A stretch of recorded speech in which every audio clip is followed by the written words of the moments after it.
제가 알고 있기로도 안동대에는 첨단 산업에 관련된 학과들이 많이 있는 걸 알고 있습니다. 그래서 특히 이제 백신공학과나 생명공학, 생명과학 전공동도 다 해당되는 학과고요. 그 외에도 이제 뭐 생명식품이나 화학생물이나 이런 부분들도 다 이제 저희 제약바이오 쪽으로 진출할 수 있는 학과들입니다. 코로나19를 계기로 해서 지금 굉장히 이제 바이오 산업, 제약 산업 분야에 대한 부분들이 이제 부각이 됐잖아요. 그래서 이쪽 분야에 대해서 관심을 좀 가지고 접근한다면 참 좋은 성과들을 이룰 수 있을 것으로 생각합니다.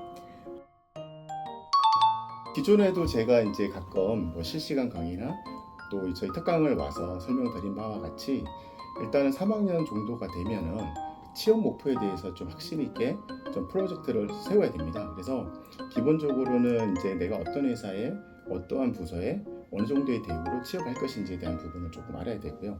두 번째는 이제 그 산업 분야에 대해서 또 좀 이해가 좀 필요한 겁니다. 그 다음에 이제 준비해야 될 거는 현장 실습을 통해서 전공과 학교에서 배운 이제 전공의 이론을 현장에서 어떻게 접목하는지에 대해서도 좀 고민을 많이 해서 실무를 쌓아야 되는 게 지금 3학년이고요.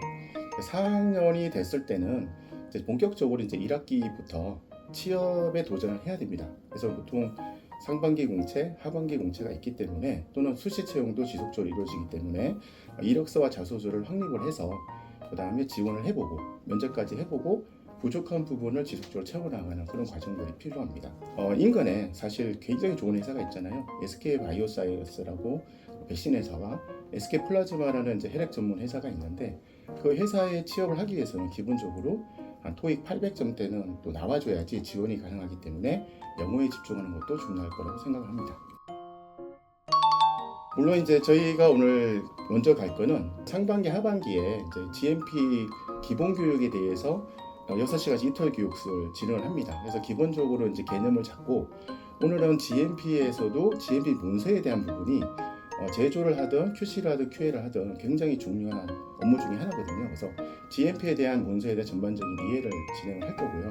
그 중에서도 특히 이제 품질 관리를 또 지원하고자 하는 학생들이 제일 준비해야 될 게 뭐냐면 시험 방법서 작성에 대한 부분들도 좀 공부를 해야 됩니다. 그래서 오늘은 GMP 문서에 대한 전반적인 이해, 그다음에 문서의 종류, 그다음에 SOP 작성 방법에 대한 부분들도 알아볼 거고요. 마지막으로 간단하게 채용 공고에서 나오는 이제 GMP 문서와 관련된 부분들, 그다음에 전략을 어떻게 수립할 것인지에 대해서 강의를 진행하도록 할 계획입니다. 구독, 좋아요, 알림 설정 부탁드립니다.